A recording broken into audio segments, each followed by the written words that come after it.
Friends, कैसे हैं आप सब। आज मैं आप सभी के लिए एक बेसिक सा टॉपिक लाया हूं, अग्रीमेंट एंड कॉन्ट्रैक्ट। आमतौर पर लोगों के बीच में ये धारणा है कि agreement and contracts are same. मेरा ऐसा मानना है कि ये बात कुछ हद तक सही भी है, कुछ हद तक गलत भी है। फ्रेंड्स, जब हम इंडियन कॉन्ट्रैक्ट एक्ट स्टडी करते हैं तो हमें वहां पर दो महत्वपूर्ण स्टेटमेंट देखने को मिलता है। Number 1 statement, all agreements are not contracts. Second statement, all contracts are agreement. अब देख सकते हो, all agreements are not contract, all contracts are agreement. यानी कि कुछ अग्रीमेंट्स कॉन्ट्रैक्ट होते हैं, कुछ अग्रीमेंट्स कॉन्ट्रैक्ट नहीं भी होते हैं। फ्रेंड्स, मैं आपको पहले ये एक्सप्लेन करूंगा कि किन किन अग्रीमेंट्स को कॉन्ट्रैक्ट नहीं कहा जाता है। दो एग्जांपल लेता हूं मैं। नंबर 1 एग्जांपल, सपोज कीजिए कि आपके किसी फ्रेंड ने अपने घर डिनर पे आपको बुलाया है। आप अपने फ्रेंड के इनविटेशन के तहत उसके घर जाते हो डिनर पे। जब आप उसके घर पहुंचते हो तो आप ये देखते हो वो अपने घर पे खुद ही मौजूद नहीं है। तो क्या आप इस कारण से अपने फ्रेंड के ऊपर केस फाइल कर सकते हो? Your answer will be no. Second example, suppose आपके पेरेंट्स ने आपको ये प्रॉमिस किया कि अगर आप बोर्ड के एग्जाम में 80% लाते हो तो they will gift you a mobile. आपने उनके प्रॉमिस के अकॉर्डिंग बोर्ड के एग्जाम में 80% से ज्यादा मार्क्स लाया। अब आपके पेरेंट्स ने आपको मोबाइल देने से डिनाई कर दिया। तो क्या आप इस बात के लिए अपने पेरेंट्स के ऊपर केस फाइल कर सकते हो? Again your answer will be no. दोस्तों, मैंने ये जो दो एग्जाम्पल लिया है, ये दोनों ही अग्रीमेंट सोशल इन नेचर थे।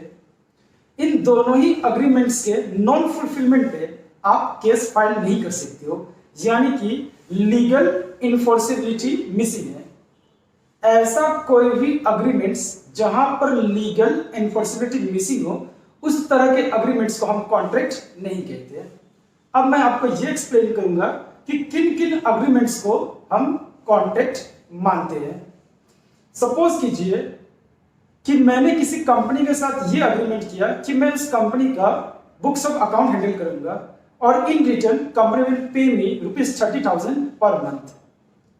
मैंने उनका अकाउंट्स का काम पूरे 1 महीना तक संभाला।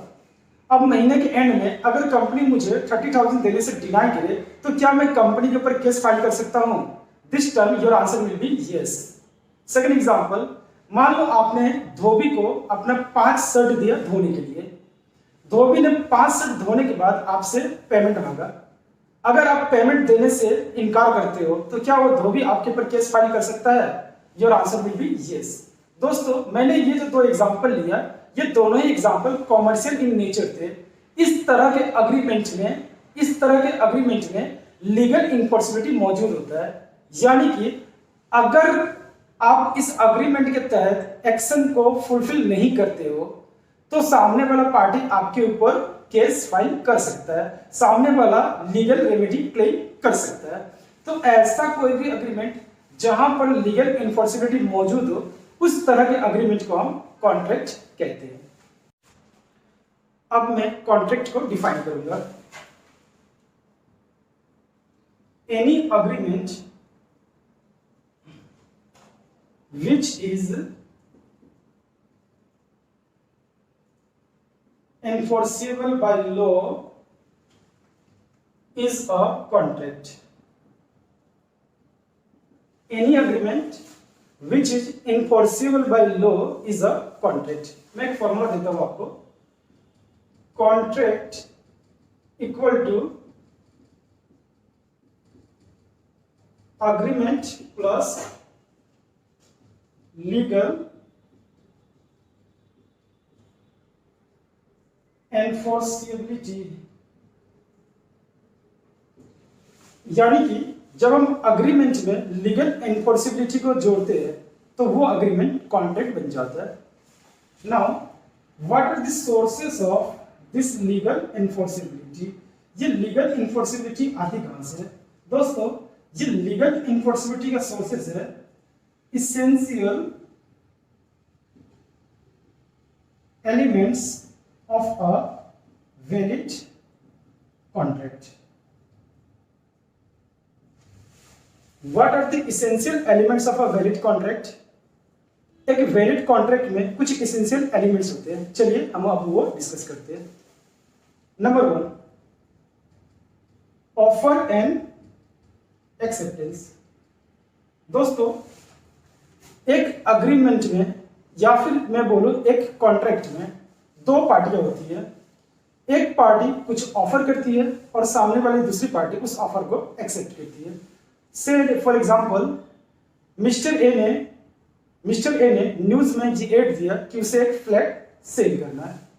It was a offer from his side. Suppose करो आपने उसको फोन किया कि आप उस बिल्डिंग को खरीदने के लिए या फिर आप उस फ्लैट को खरीदने के लिए इंटरेस्टेड हो, तो आपकी तरफ से ये एक्सेप्टेंस है। Second, intention to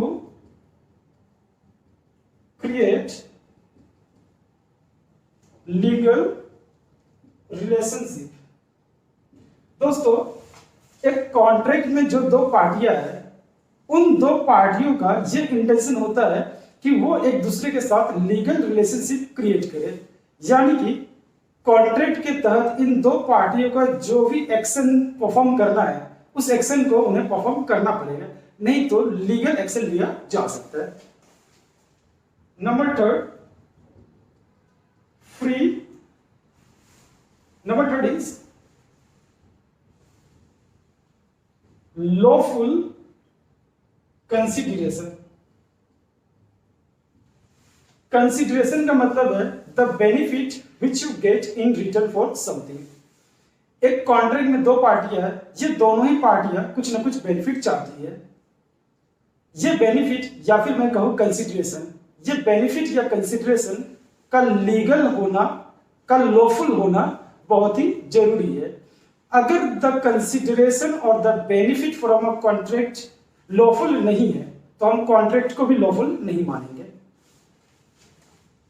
fourth point is capacity of the parties. दोस्तों, कॉन्ट्रैक्ट में जो दो पार्टीज है, उन दोनों पार्टीज का कैपेबल होना जरूरी है।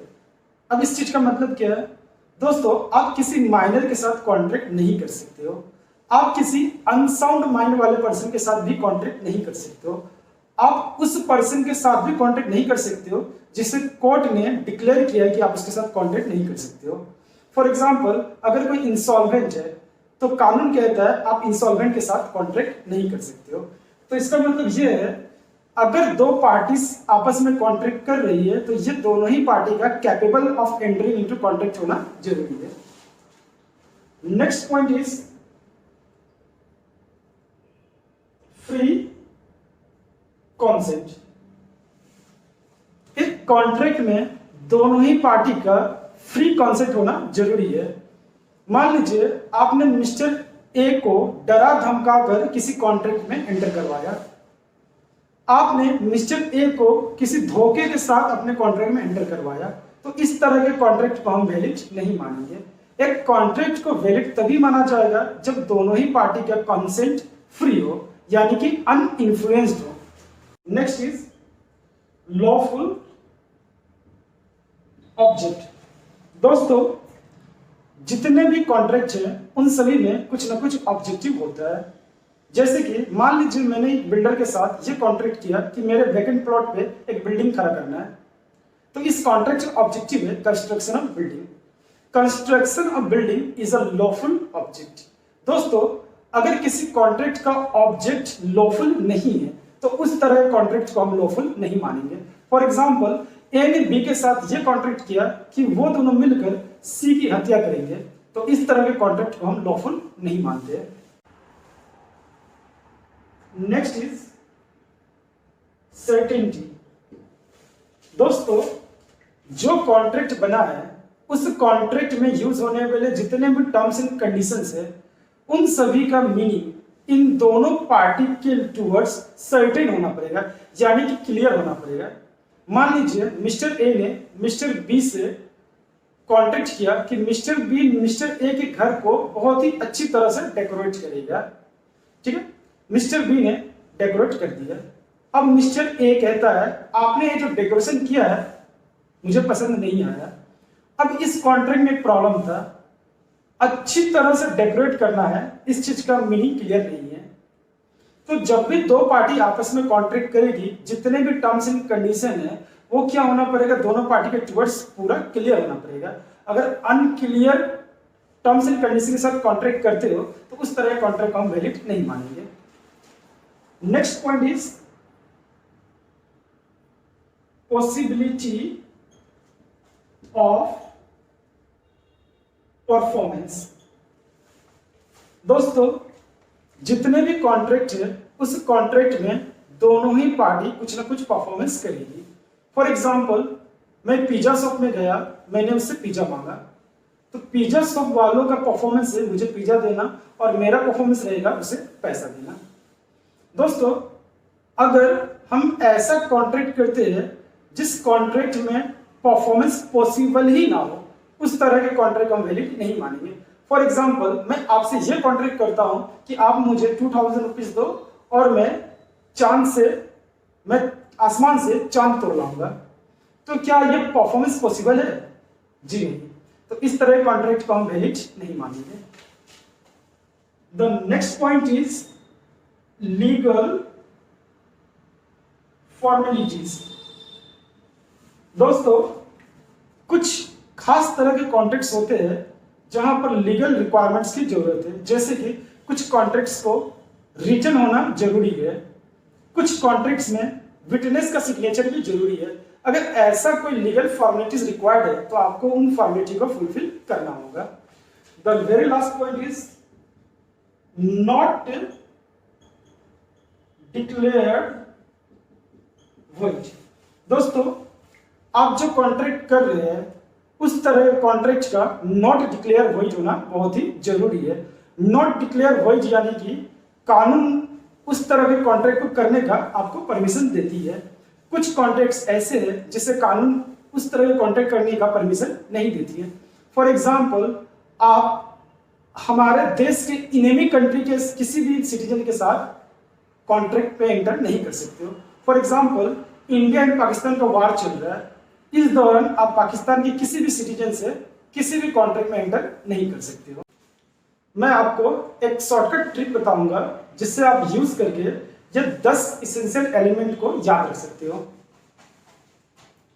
ओ एक लड़का चला फ्रूट लेने, और किचन से मम्मी चिल्ला रही है चप्पल पहन लो ना। ओ एक लड़का चला फ्रूट लेने, चप्पल पहन लो ना। O stands for offer and acceptance. I stands for intention to create legal relationship. L stands for lawful consideration. C stands for capacity of the parties. Next, F stands for free consent. L stands for lawful object. Here, C stands for certainty. P stands for possibility of performance. L stands for legal formalities, and N stands for not declare void.